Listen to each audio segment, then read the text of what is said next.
It's 1450 October 3rd, 2025. In the South China Sea near the Scarborough Shoal, radar screens aboard the USS Ronald Reagan flash red. Multiple unknown tracks closing fast. Alarms echo through steel corridors. Sailors sprint to battle stations. Outside, humid air vibrates as Chinese Type 052D destroyers and the CCG-5203 patrol ship advance. Overhead, a YAQ subhunter sweeps low while two J-11B fighters cut the clouds. From the bridge, the captain watches the range shrink. "This isn't a drill," someone mutters. Every radar ping could turn shadow into contact into crisis. On deck, crews lash down FA-18 as the carrier steadies into the wind. A P-8A Poseidon radios. Contacts confirmed. To starboard. The BRP Gregorio del Pilar drifts with fresh scrapes. Horns blaring from CCG-5203. 500 yards apart. One wrong turn and metal meets metal. The next move decides if this standoff holds or ignites. The Scarborough Shoal, a ring of reefs and shallow sand, looks calm from the air, but its location sits astride sea lanes that feed Asian factories and American homes. Tankers, grain ships, and container stacks cut through these waters every day, hour after hour. Control here means leverage over costs and routes. Even a rumor of danger pushes insurance up and forces detours that add days and millions. For Beijing, Scarborough is a core interest bound to sovereignty claims and domestic pride. For Manila, it is lifeblood fishing grounds, economic rights, and the law on its side. For Washington, it is credibility and the principle that no single state closes a common waterway. That is why the USS Ronald Reagan patrols nearby with a P-8A Poseidon overhead feeding the carrier a live picture. Today, the picture tightens. A Type 052D destroyer angles across the approaches, while the CCG-5203 presses close to the Philippine frigate BRP Gregorio del Pilar. A YAQ circles. Two J-11B sweep the horizon. Loudspeakers trade scripted lines. "You are in Chinese waters. Leave immediately." The American reply stays measured. "Operating in international waters. Rules of engagement demand restraint.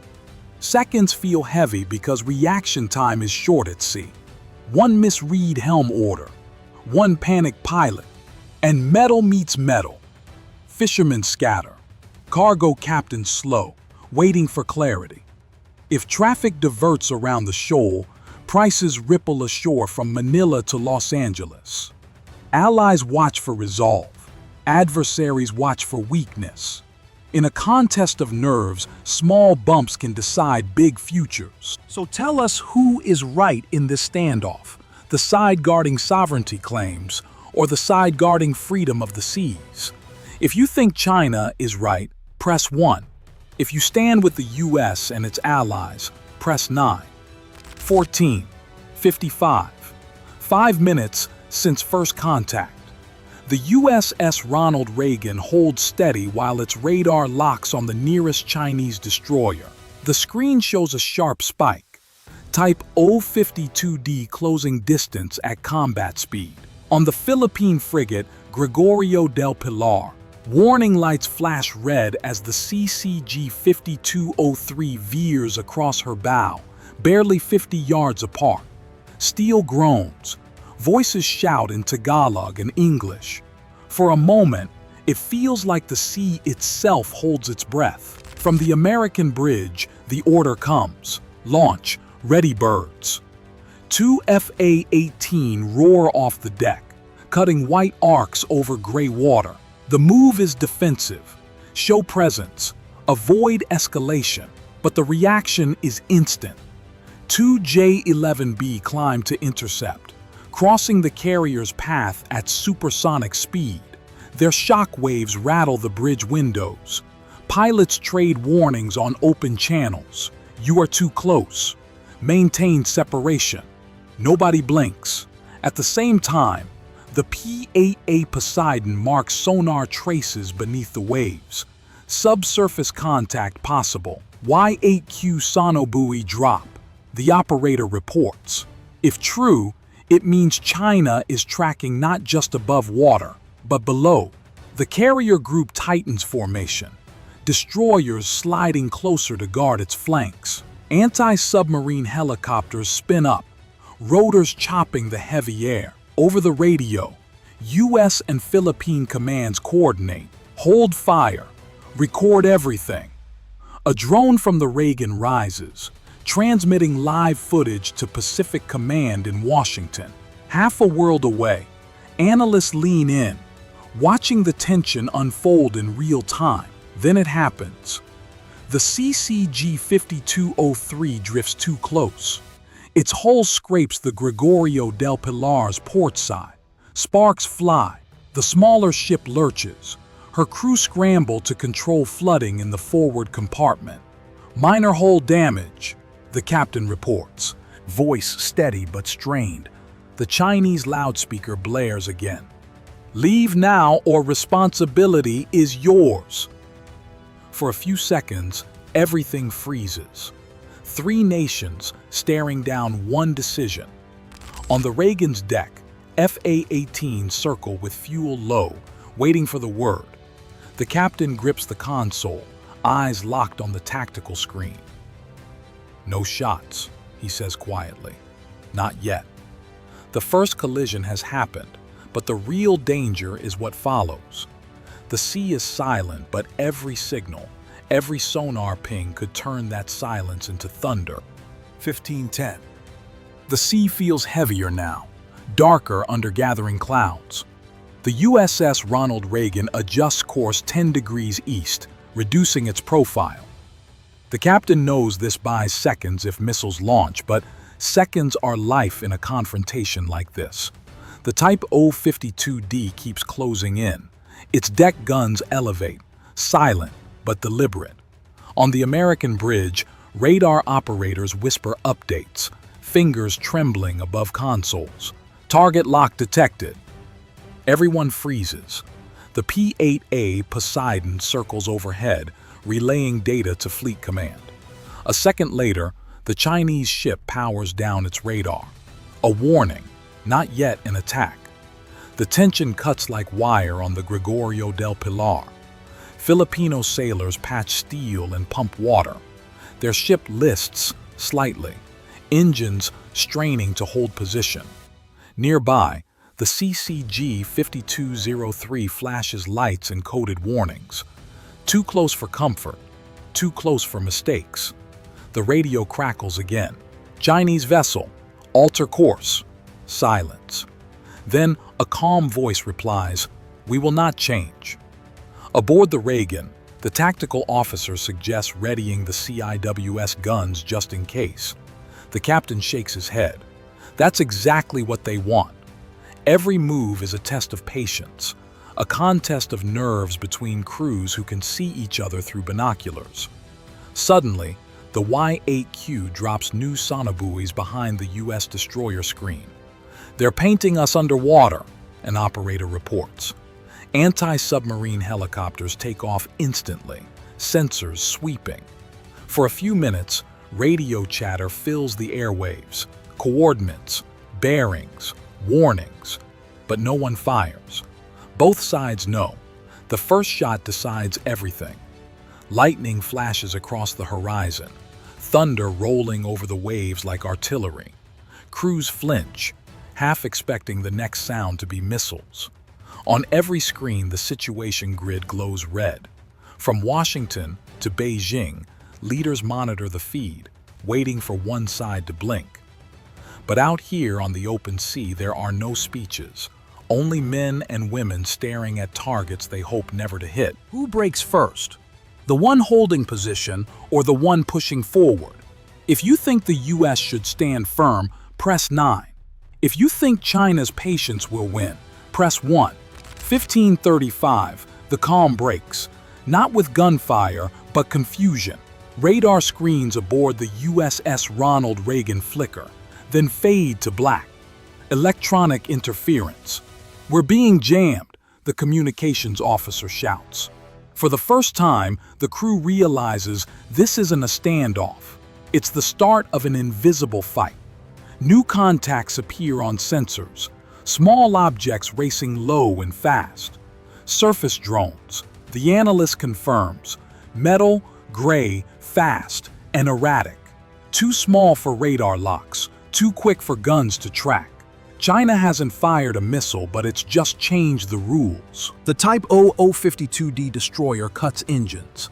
The CCG-5203 slides aside, opening a gap toward the Gregorio del Pilar. Through it, 6 drones charge forward, wakes foaming behind them. The Philippine ship can't evade, steering still damaged from the scrape. Request permission to engage, the Filipino captain radios. Reagan responds, "Granted. Defensive fire only." Cannons thunder, 2 drones explode, but 4 keep coming, skipping through smoke and spray. From the carrier's deck, FA-18 scramble to intercept, engines roaring across the clouds. 1 jet drops flares, blinding sensors for seconds.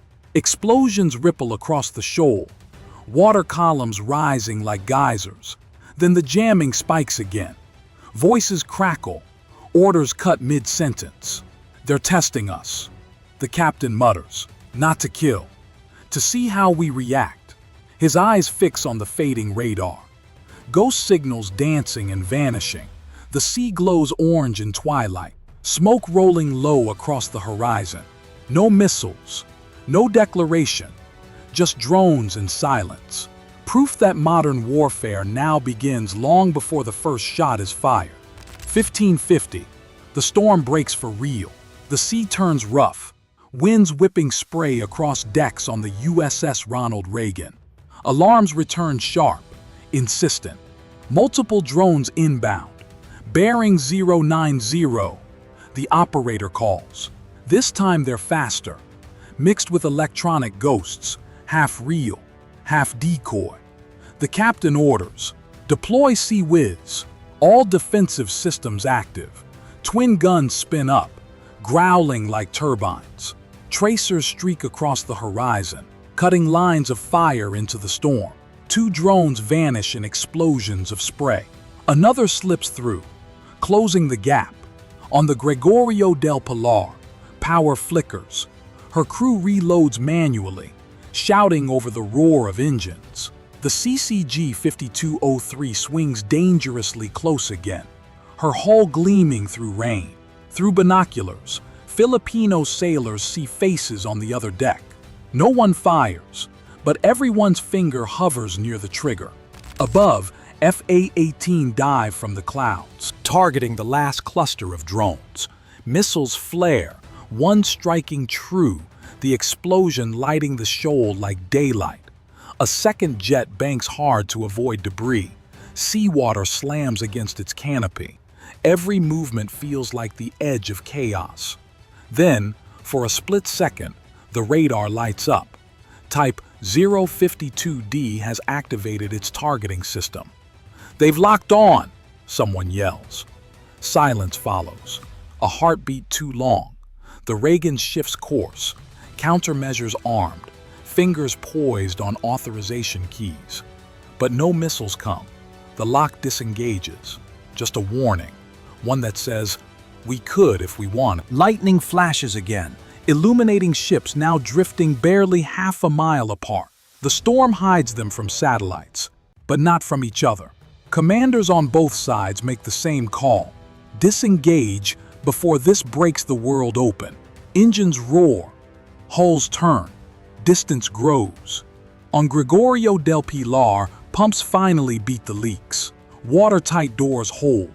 In the ether, the P-8A Poseidon reestablishes a clean link to the carrier, and the last ghost contact dissolves into rain and static. Crews breathe out, hands still shaking on cold steel. When calm finally returns, only foam and drifting smoke remain. No lives lost, no victory claim. But in every control room, one thought repeats. Next time, someone will go too far. Who do you think should have fired first? The US defending its allies, or China standing its ground?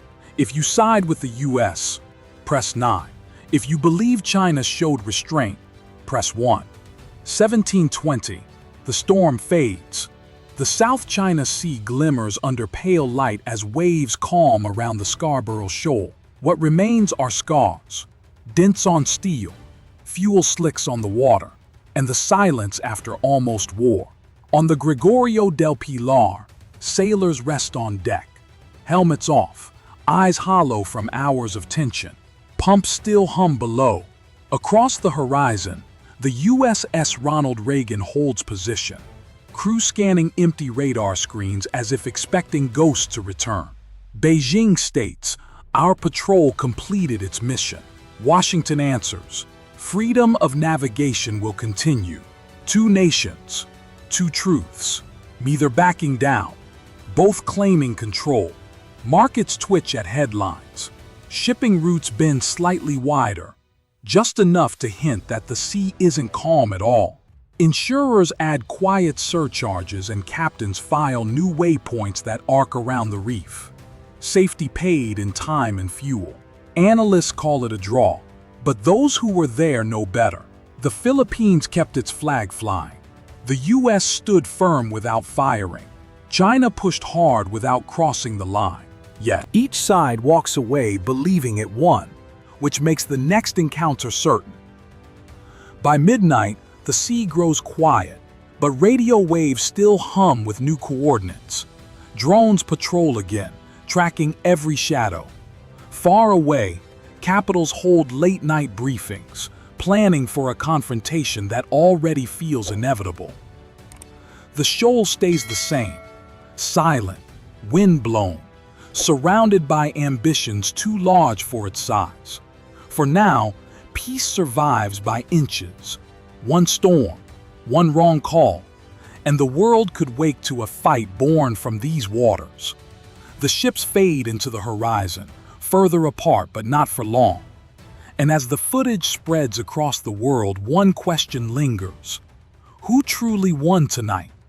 The side that stood firm, or the one that stepped back first? If you believe the US showed strength and stability, press 9.